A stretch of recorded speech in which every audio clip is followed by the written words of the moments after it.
Our guest this evening is the Distinguished Ambassador of the Republic of Korea, His Excellency Kwon Park. Ambassador Park is a graduate of the Distinguished College of Law at Seoul University. He joined the Foreign Service in 1963. He's had tours around the world, exotic places like Atlanta, New York, Washington, Lagos, Bogota, and Ottawa. He served as ambassador to Colombia, ambassador to Canada. He served as vice foreign minister. And at least a third of his career has been devoted to expertise in Korean U.S. affairs. In the 1970s, he served as the first secretary and counselor at the Korean Embassy here in Washington, and he also was consul at the Consulate General in Atlanta. In the 1980s, for 3 years, he was Director General for American Affairs in the Ministry of Foreign Affairs.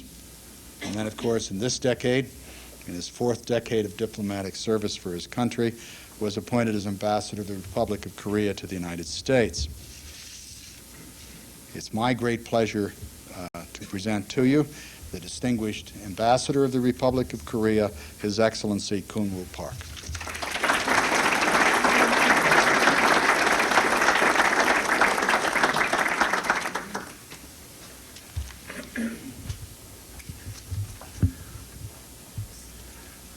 Thank you very much for your kind introduction.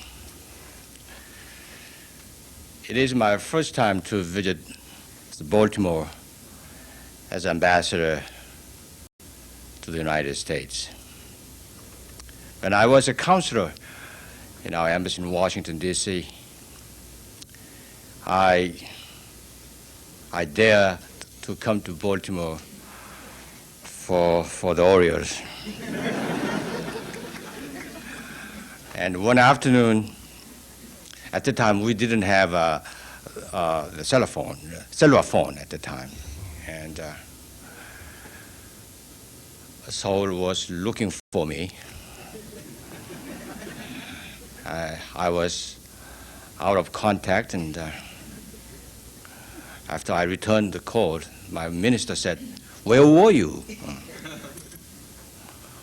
Well, because of the Orioles. And then I didn't understand his sentiment, and the Orioles won, and the minister said, "It's a good game, it's a great game." Stop it. And why in the world you've been to that far? No, Baltimore is right over here. In any case, now I have a cellular phone, but I'm looking forward to come back to Baltimore during this season, and I will be joining you as a fan.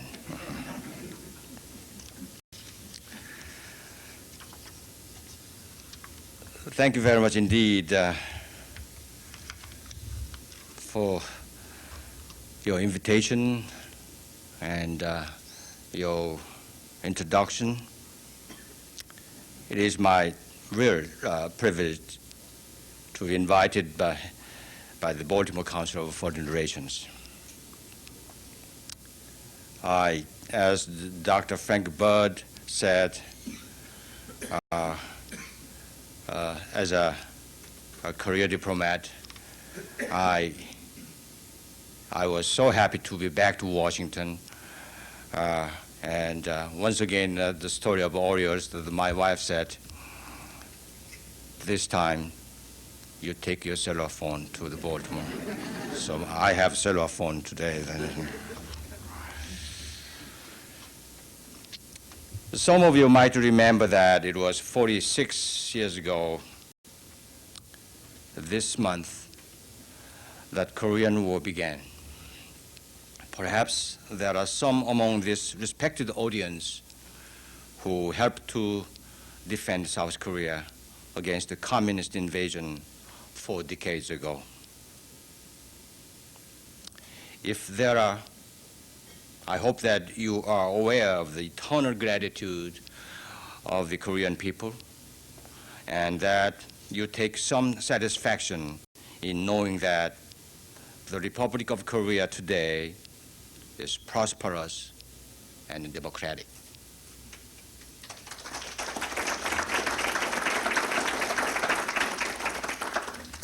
The free people of Korea have built upon that sacrifice to create a showcase of democracy and free enterprise right in the front yard of the last Stalinist holdout, that is North Korea.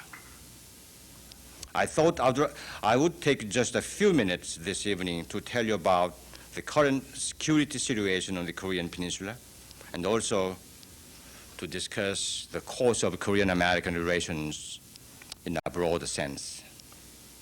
Of course, I will keep my remarks as brief as possible so as we could share through the Q&A session our feeling together. After nearly 50 years, the division of the Korean Peninsula remains the single most volatile situation in East Asia, and one of the most tense confrontations between freedom and tyranny anywhere in the world. For the sake of permanent peace in the Asia-Pacific region, genuine accommodation and reconciliation must be achieved between the two Koreas. The current circumstances in North Korea may now offer unique opportunities both to re-establish dialogue with the Hermit Kingdom and to strengthen deterrence against any further aggressive actions by Pyongyang. Due to the collapse of the former Soviet Union 6 years ago, North Korea has been faced with an increasingly adverse external economic environment. And this sudden external shock caused the North Korea economy to record negative growth in 1990, and its output is estimated to have declined ever since. To make matters worse, last year's floods aggravated the situation.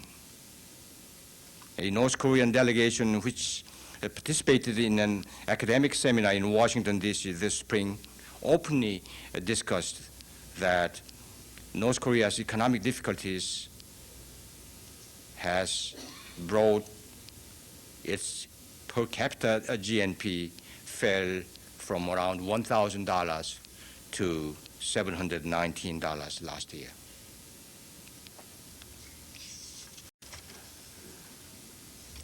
At April's summit meeting in Korea, President Clinton joined with President Kim in proposing four-party talks between representatives of the Republic of Korea, North Korea, China, and the United States to initiate a process aimed at achieving a permanent peace agreement on the Korean Peninsula.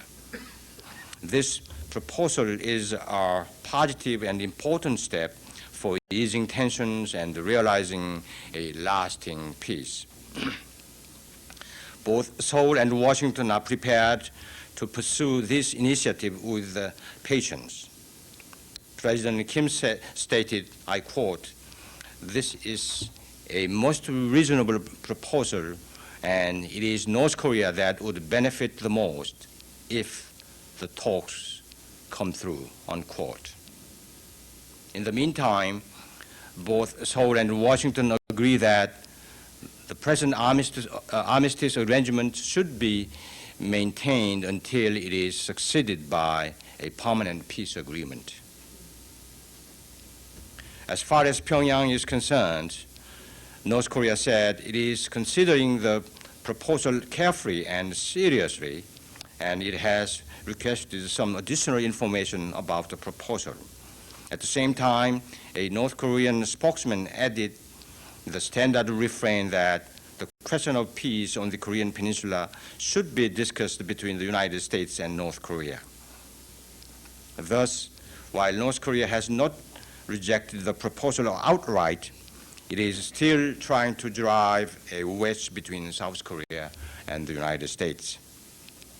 But Presidents Kim and Clinton reaffirmed at the summit that establishment of a stable and permanent peace on the Korean Peninsula is the task of the Korean people themselves, and separate negotiation between the U.S. and North Korea on peace-related issues are inconceivable.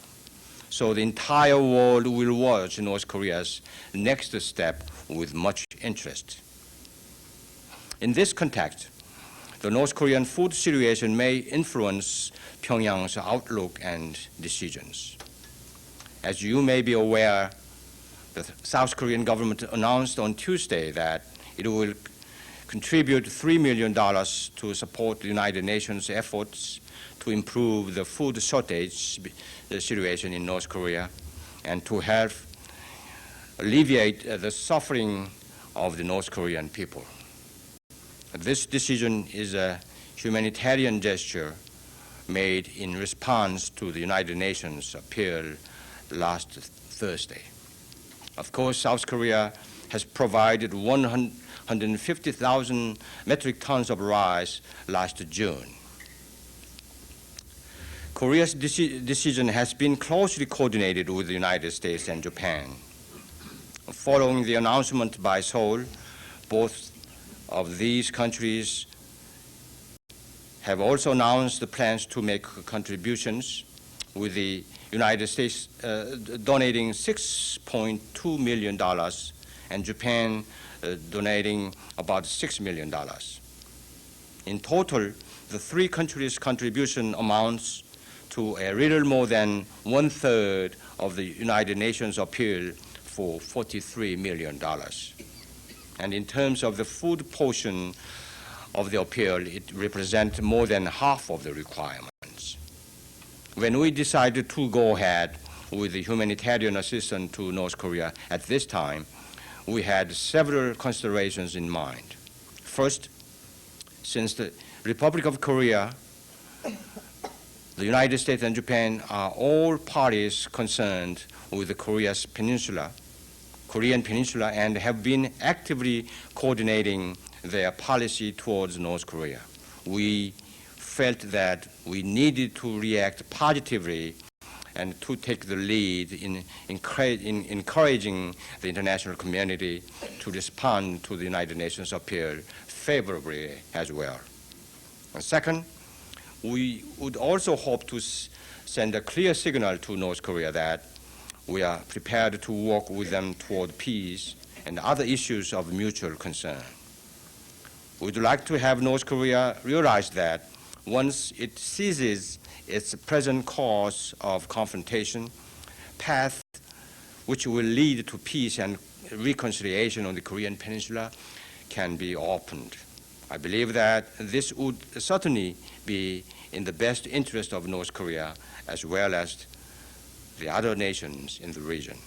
Third, as the three countries jointly decided to provide North Korea with humanitarian aid in a coordinated manner, we would like to make clear to Pyongyang once again that there is no way for North Korea to play one country against the others, and that an inter-Korean dialogue is the key to peace and cooperation on the Korean Peninsula. We hope that our joint humanitarian gestures will positively influence North Korea in its relationship with the outside world, and in particular, its posture toward South Korea. We hope that North Korea will soon respond to the four-party proposal. It is the position of both the United States and the Republic of Korea that when the four-party proposal materializes, it will help create a climate in which all of North Korea's concerns, including its worsening economic difficulties, can be addressed. Presidents Kim and Clinton have held 5 summit meetings since 1993. They also have deliberated together at the annual APEC leaders meetings held each fall. The regularity of these summit-level contacts underscores the special ongoing relationship that our two countries have cultivated over the past 46 years. The summits also serve the very practical purpose of coordinating policy planning at the highest level, ensuring a continued close and productive bilateral partnership for the coming Pacific century. This bilateral partnership, while solid and durable, is continuously evolving to meet the challenges of changing circumstances, regionally, globally, and domestically. Indeed, we can say that it is one of the enduring and successful alliances of the post-World War II era, with cooperation extending into every aspects of commercial, political, security, and cultural relations. For 3 decades, Korea has maintained one of the world's most dynamic economic growth rates. Between 1990 and 1995, our gross national product nearly doubled to $450 billion. This year, Korea should experience somewhat more than 7% growth in GNP. Per capita GNP exceeded $10,000 for the first time ever last year. Meanwhile, inflation dropped to 4.6%, its lowest rate in 8 years, and unemployment has fallen to 2%.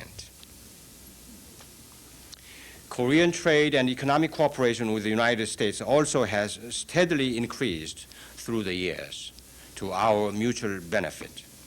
American products and services are well regarded by Korean consumers, a fact borne out by trade statistics. The Republic of Korea has grown to be the United States' 5th largest export market and the 3rd largest market for agricultural products. Our two-way trade reached $55 billion last year, with a U.S. surplus of $6.2 billion, according to Korean calculations.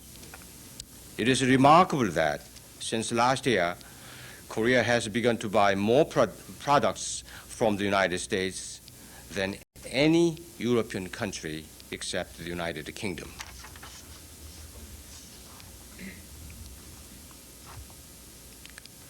Economists are predicting that by the end of this century, our bilateral trade volume could reach $100 billion. The United States will remain one of Korea's most important trading partners, and Korea should remain among the biggest export markets for the United States. Furthermore, taking the prospect of the eventual Korean unification into consideration, Korea has the ultimate potential to become even a more important partner of the United States, particularly in terms of its expanded market size and investment opportunities. With the advent of the new century now imminent, our two countries are strengthening cooperation for the promotion of common prosperity throughout the region. Seoul and Washington have been devoting particular efforts to promote the Asia-Pacific economic cooperation process, and we support the common determination to achieve region-wide free trade and investment early in this 21st century. Working together, we may also combine our respective resources for productive joint ventures in the region.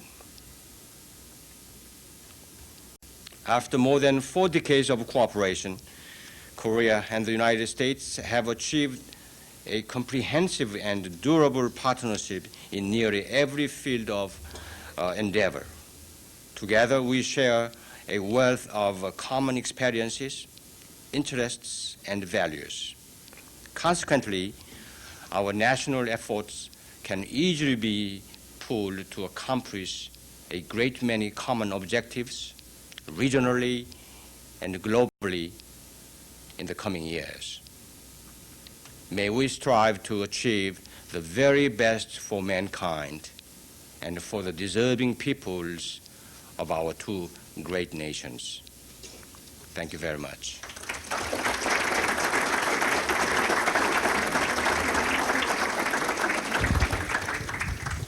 Mr. Ambassador, we thank you for your comprehensive statement and focusing our attention upon both the spirit of the relationship which we have and those areas which you think most important. The floor will be open for questions until 10 minutes after 7. Yes, sir. What are your principal exports? Question is, what are your principal exports? Sir, it's virtually except airplane. Our main items like computers, shipbuildings, and chemicals, and computers, construction business, and so virtually except the airplane.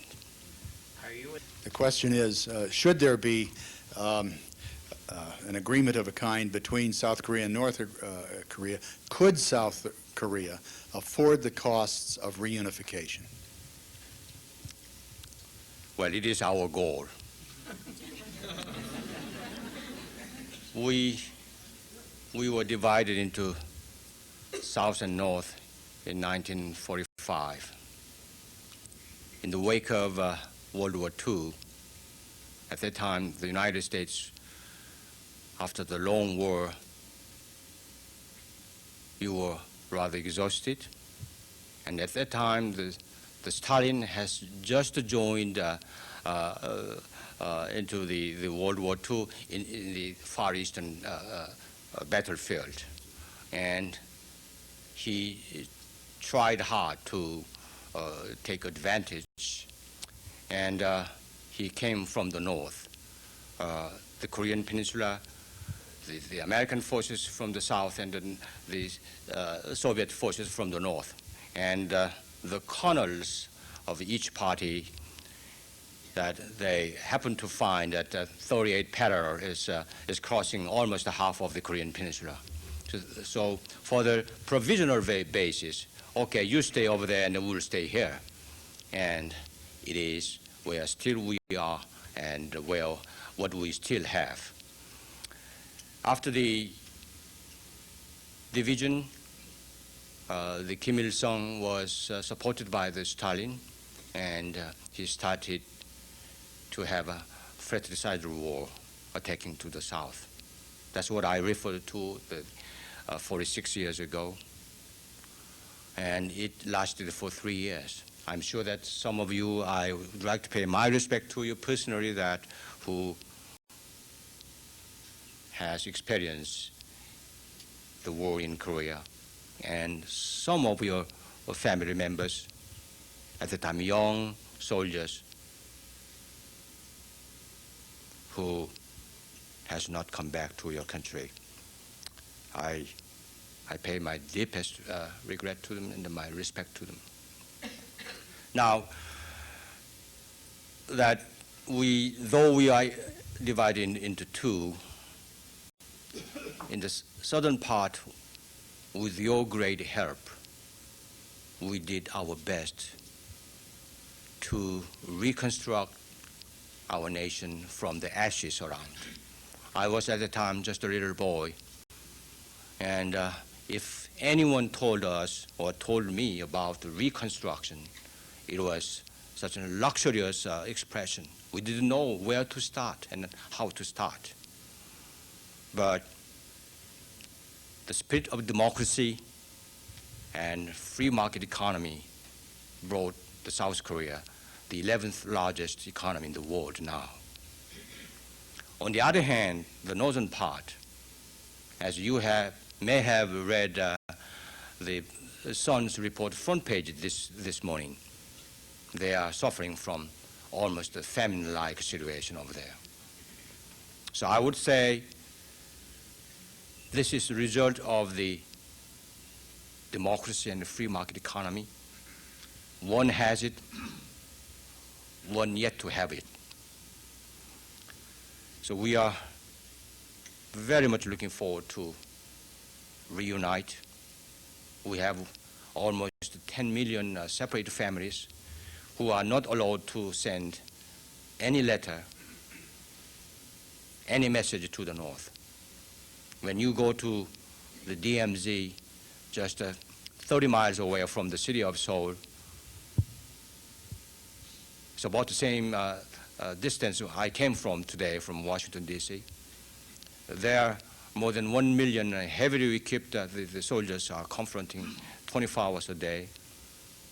No human being are allowed to cross the DMZ.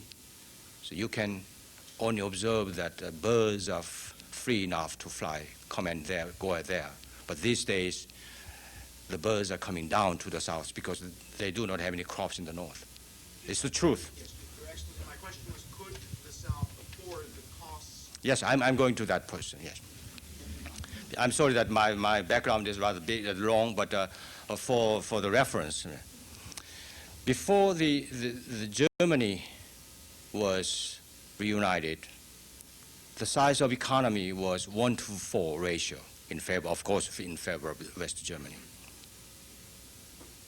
But in the case of Korea, as I said, the South is more than 10,000 per capita, but 700, barely 700 in the north. So the ratio, we cannot compare the size of economy. There, the population is 22 million people. Here in the south, and 44 million people. So even Germany, only 1-to-4 ratio, are suffering from extra burden after reunification. We are closely observing that how Germany is handling the extra burden. Imagine that in South Korea, which is not that rich as West Germany, but the ratio, the gap is just such a big gap. But as I started from, we shall have reunification, whatever the cost might be bestowed upon our shoulder.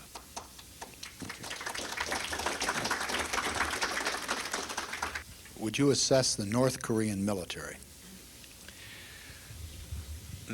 In North Korea, there are three major apparatus: one, the military, and Communist Party, and the executive branch. Though it looks like that they have a budget, national budget as a whole, it's not true. The military budget first, and then rest of them for party and executive branch to feed the people. That's why the fat soldiers and the skinny the people.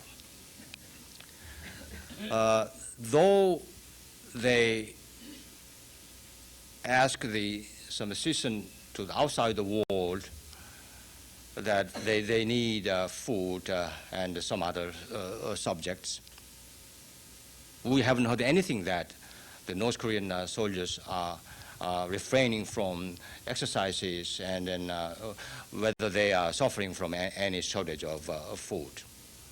We provided, as I said, 150 metric tons of rice last year, and we were keenly interested in whether this rice would be distributed to needy people or to divert it to military use.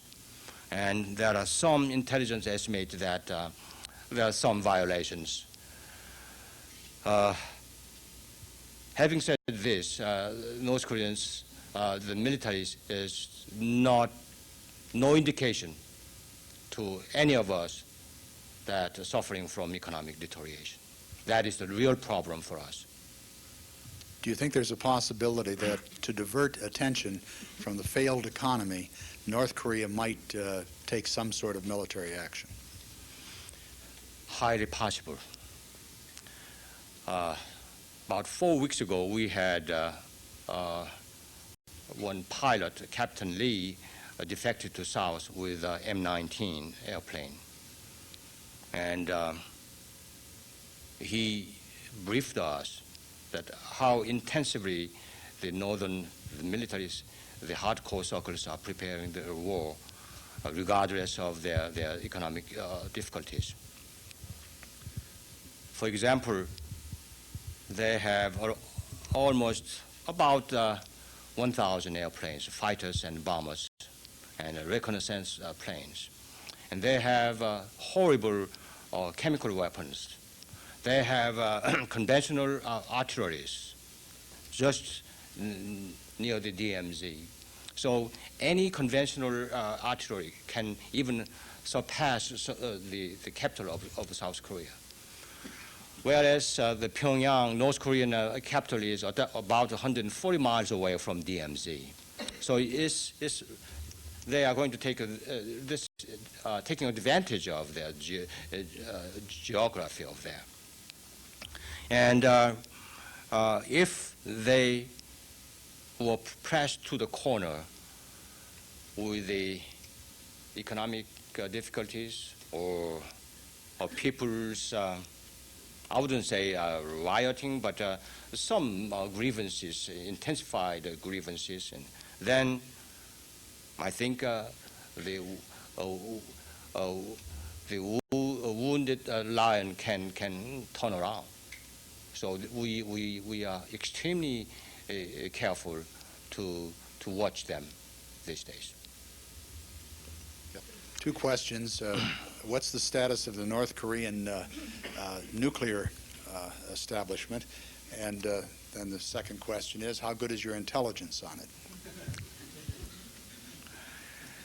Well, in 1993, the President Clinton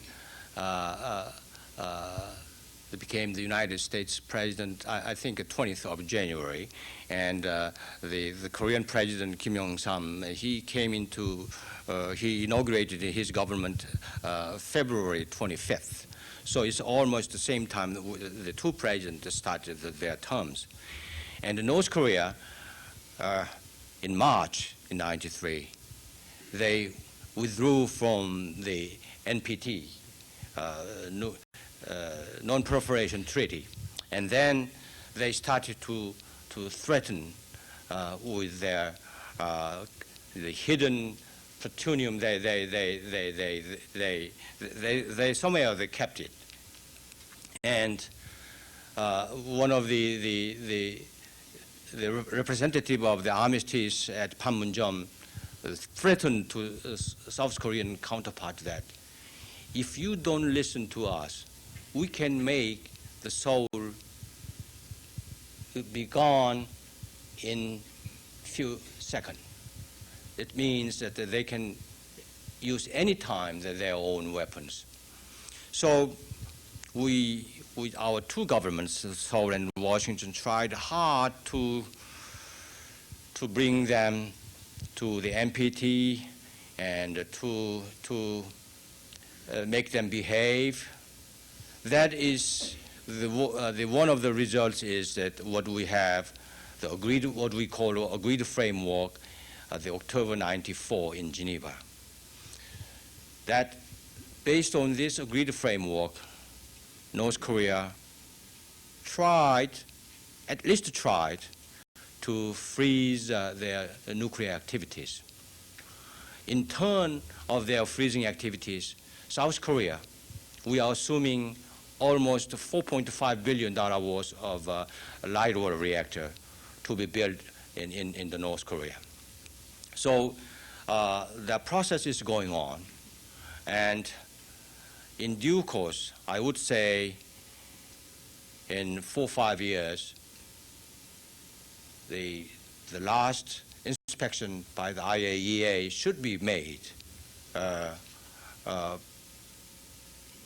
And North Korea should show everywhere IAEA request. Then will be rectified that whether North Korea has any nuclear weapons could be made into well, somebody said there's a clumsy type of weapons they have, but we are not sure. But what we can now, with close cooperation with Washington and Seoul, is that they might have some, I wouldn't say clumsy, but very, very low, how shall I say, low grade or not completed type of horrible weapon so far.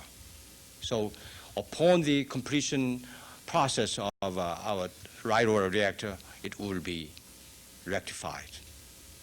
Would you comment upon your relationships with Japan, current relationships? This current one is very good. The Prime Minister Hashimoto is going to visit Korea 22nd and 23rd this June.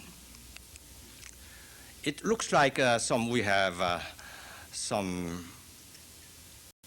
exchange of fire sometimes, but in view of our history, that is, we were under Japanese occupation for 36 years until 1945, and it was such a difficult time for all Koreans at that time, regardless of North or South.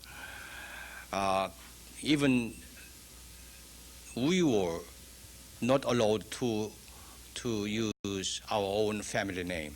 At that time, I was not Park under the Japanese occupation. I was given Japanese family name. That much Japanese gave us a hard time. So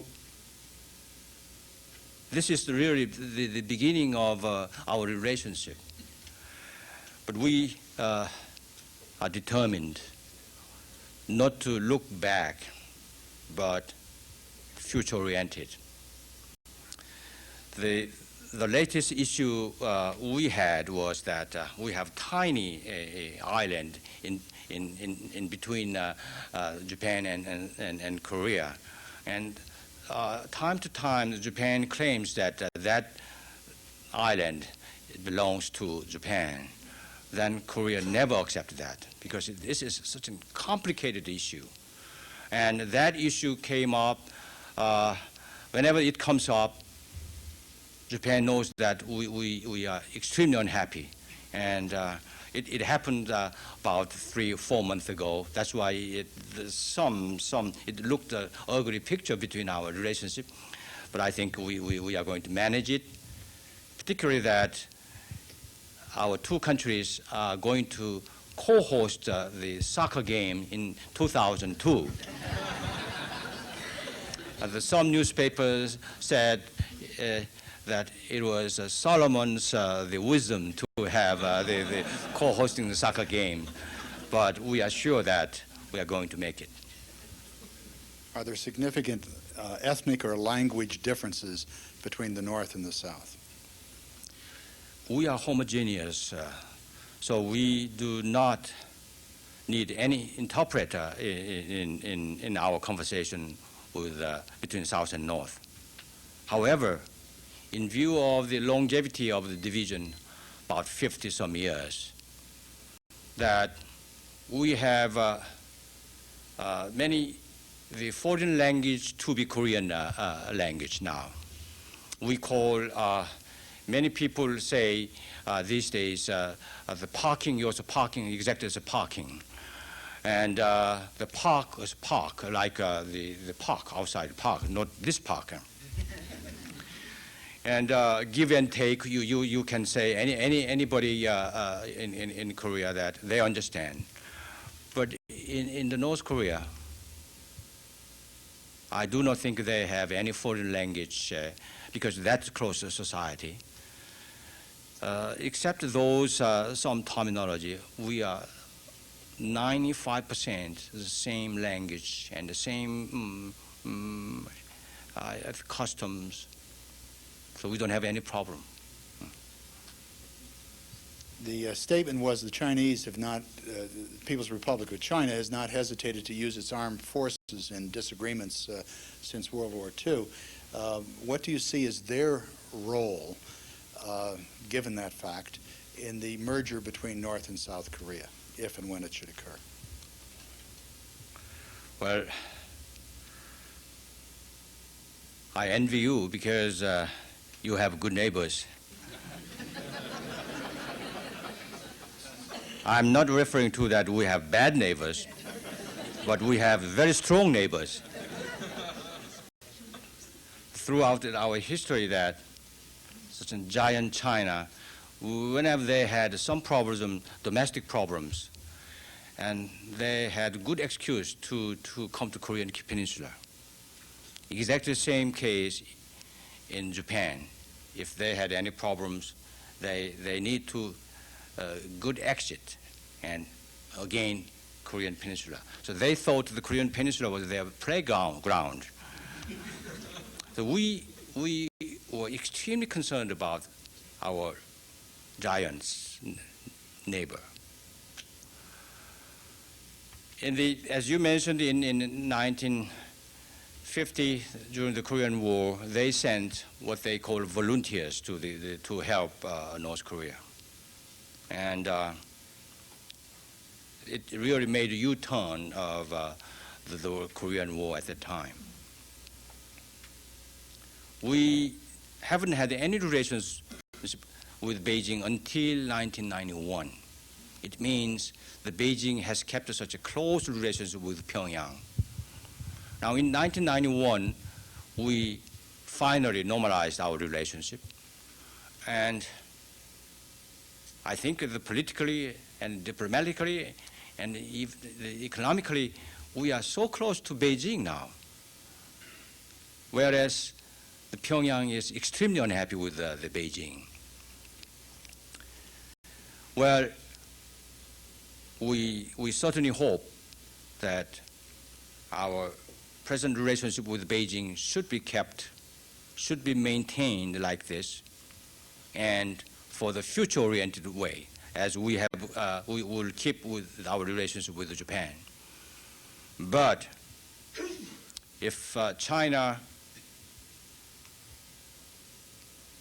tested some nuclear weapons, either underground or underground, it will be not happy signal to us. So we say to them, no, it's not good for us, it's not good. So we keep telling them, you shouldn't do that. But as a whole, particularly the economic relationship is very, very sound, and I think it's prosperous. The question is, who do you think is running affairs in North Korea? I think you are referring to the Kim Il-sung's death about 2 years ago. In July, it will be the full 2 years. And since then, his son, I call him Junior Kim, he looks in charge, but yet to be completed this succeeding process.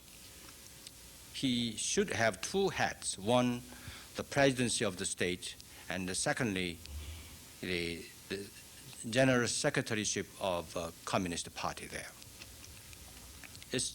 Both of them are now vacant. Having said this, it does not imply that the Junior Kim is not in charge. Apparently, he's in charge. And no one seems to be a visible contender to his power building. But why then he's delaying his completion of succession? It is really puzzling issue, particularly that we do not have anyone to deal with. If my president wants to have a summit meeting as proposed immediately before the Kim Il-sung's death, so no one is in charge, so no one could come to be the counterpart. But we do hope that the succession process would be smooth, so as to have a better situation in North Korea. I think the junior is now hesitating because he does not enjoy the same charisma as his father had, and economic situation is so bad. I think he's waiting for that. But the vacancy for a long time is not a healthy one. What would have to transpire to have American troops no longer necessary in South Korea? Well, I can't anticipate that when we could say that American troops are no longer necessary in Korea. Of course, the American troops are in Korea now in the number of 37,000 soldiers, mainly for the deterrence of North Korean invasion or attack. But many people say the unification which we are longing for is coming closer. And many people will ask that, do we need American troops anymore?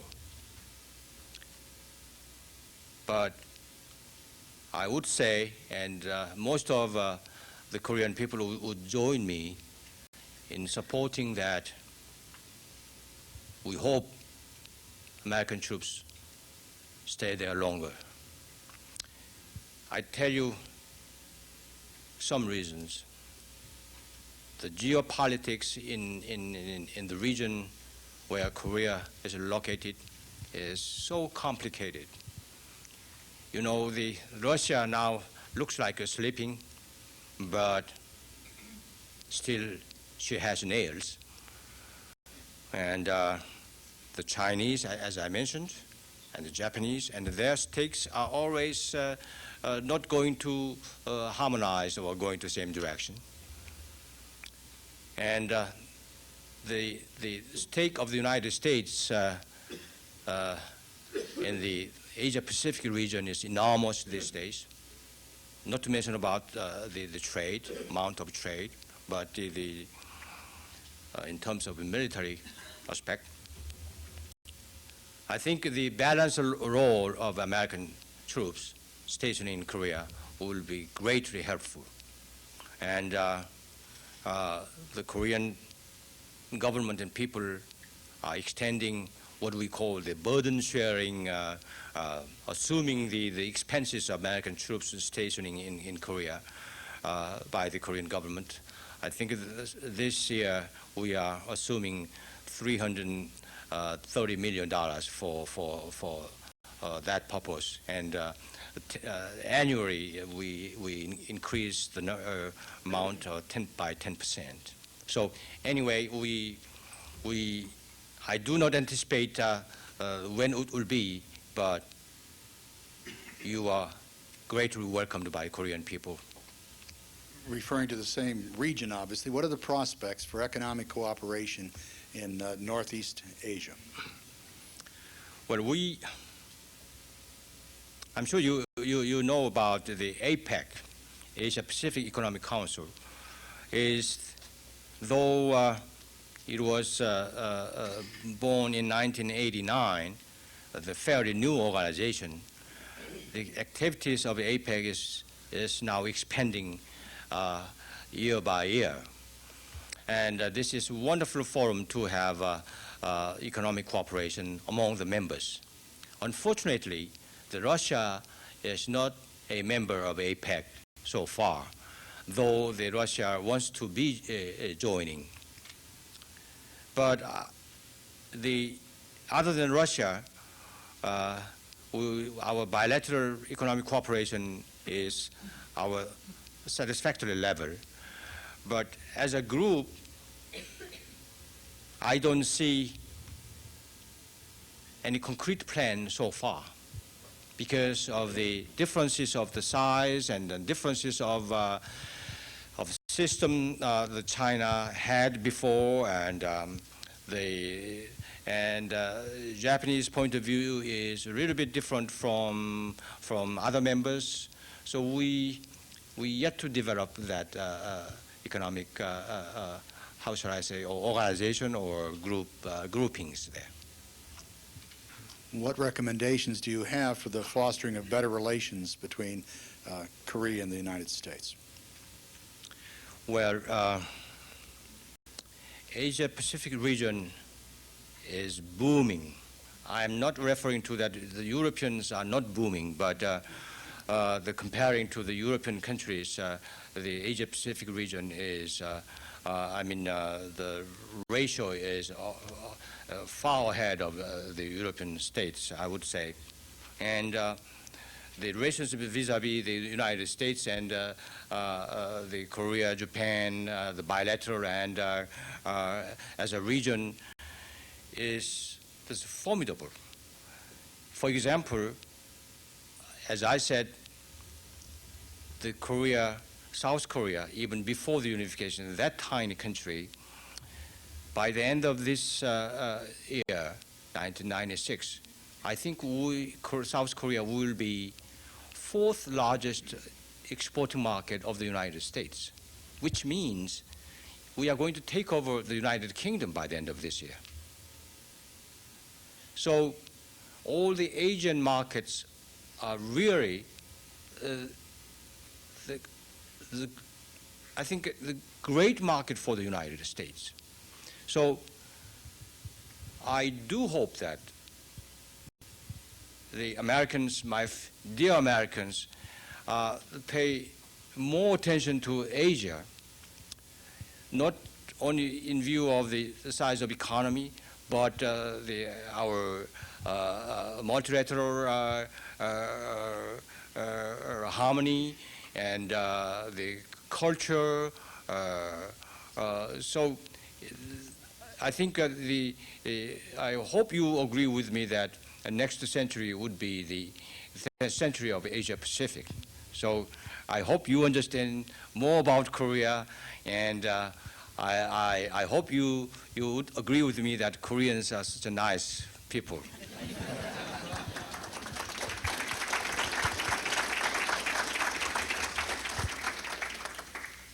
How good is the relation? How good is the condition of Koreans living in Japan? Well, to my regret, it has not improved much since 1990-91. As you may know, that those Korean residents in Japan is quite different in background. They were forcefully taken to Japan during the Japanese occupation, particularly during the World War II, for providing labor for military purpose. And after World War II, they didn't know what to do, whether coming back to Korea or staying in Japan. And because they didn't have any money at the time.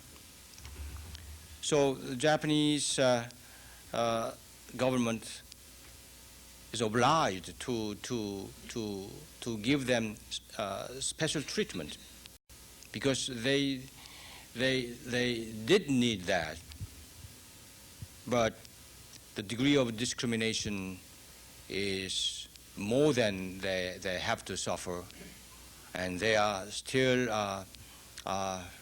trying hard to not to be discriminated.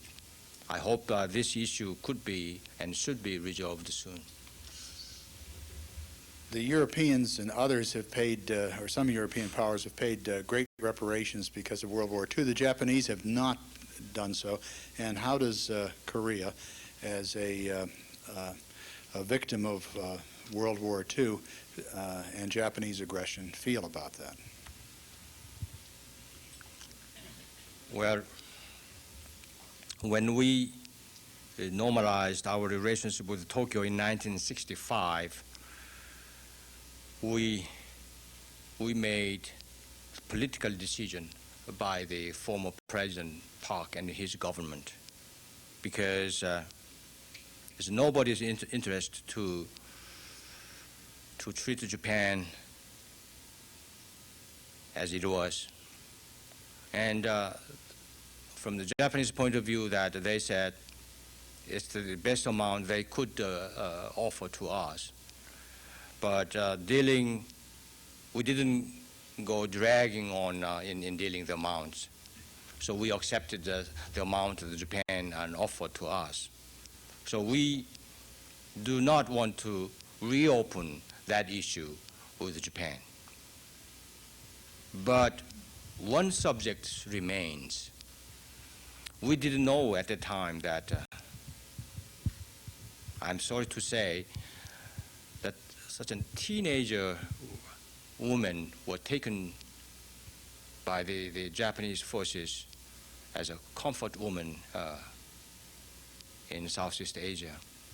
And they were so ashamed to disclose they were that. And one courageous lady spoke out, I think 3-4 years ago, that I was taken by the Japanese military to serve as comfort woman there. And then many other women said, me too, me too. Not only in Korea, some Chinese and some other Asian ladies dare to speak out. That issue remains. But my government policy is that, look, the Japanese, you should pay some amount to these ladies. No, it's not government policy. It's your decision. You are obliged to do for your repent. And I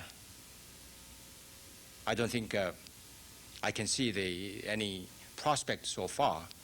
That is the big difference between what the Germans did in Europe and what the Japanese do in Asia. But I'm just giving you the fact. I'm not criticizing my Japanese colleagues.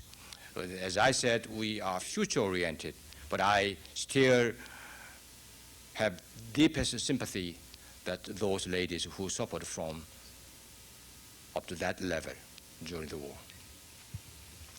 Mr. Ambassador, we thank you.